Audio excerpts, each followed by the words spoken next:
Hi, I'm Isabel Robles. And I'm Taylor Shelfo, and this is the West High Weekly. And now for this week's news. September 19th and 20th are fall drama auditions, which will be held in the Little Theater after school.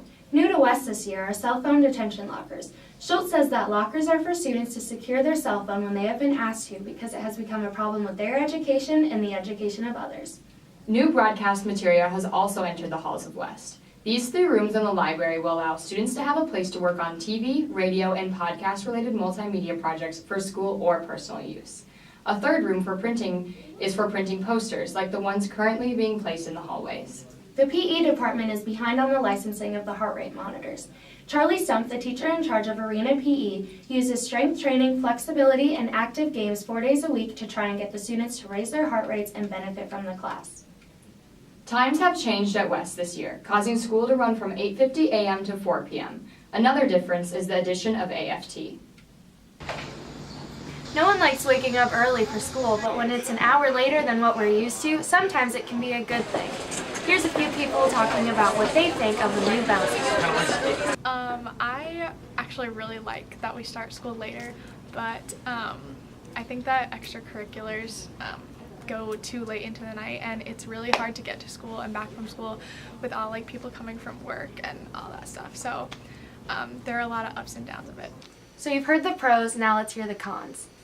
I think it's pointless because if they're pushing it back an hour, then you're pushing times to get out of school back another hour. So then, you're staying up later to do homework, so you're getting the same amount of sleep, and then you just wake up later, and there's no difference.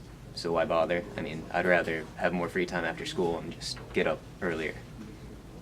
And now let's hear the students that don't really mind the new change. Doesn't actually affect me a whole lot because I still get to school at the same time as last year.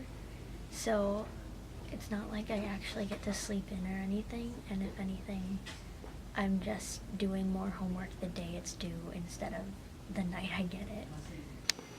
Now that you know what the students think, let's get a teacher's perspective on the bell schedule.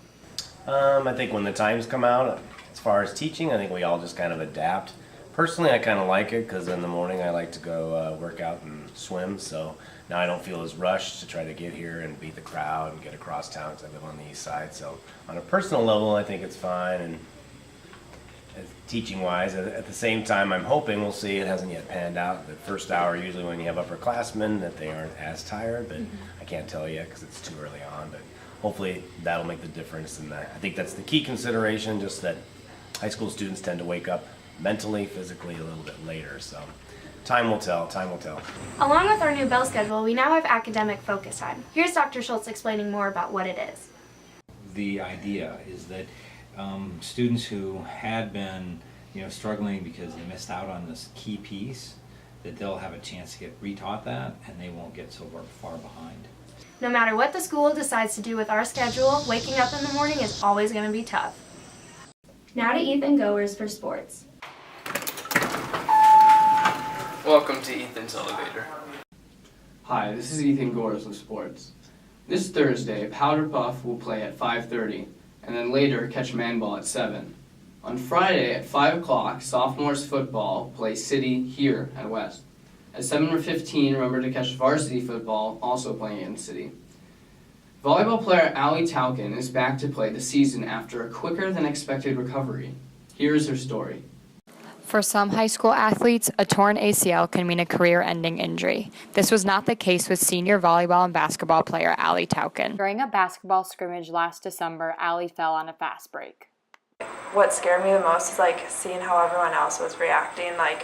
It hadn't really set in yet what had happened to myself. I thought it would be okay. At first, Tauken's doctors and athletic trainer Sheila Stiles thought it was only a meniscus tear, but after getting an MRI, they found out to be more than they were expecting. When we got the phone call that the MRI came back with ACL and meniscus, it was kind of like a bomb. After surgery in January, the doctors projected her recovery to take 8 months to a year.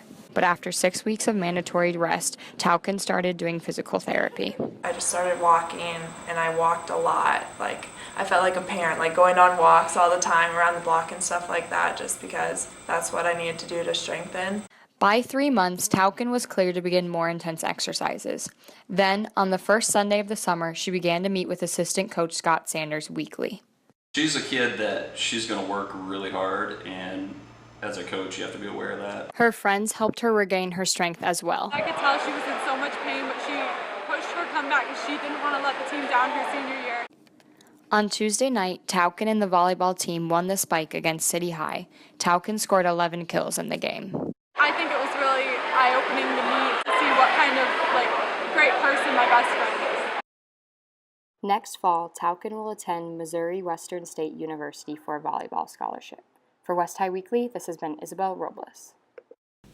That's all for now. This is Ethan Gores signing off. Back to Taylor and Isabel in the studio. That's all for this week. This has been West High Weekly.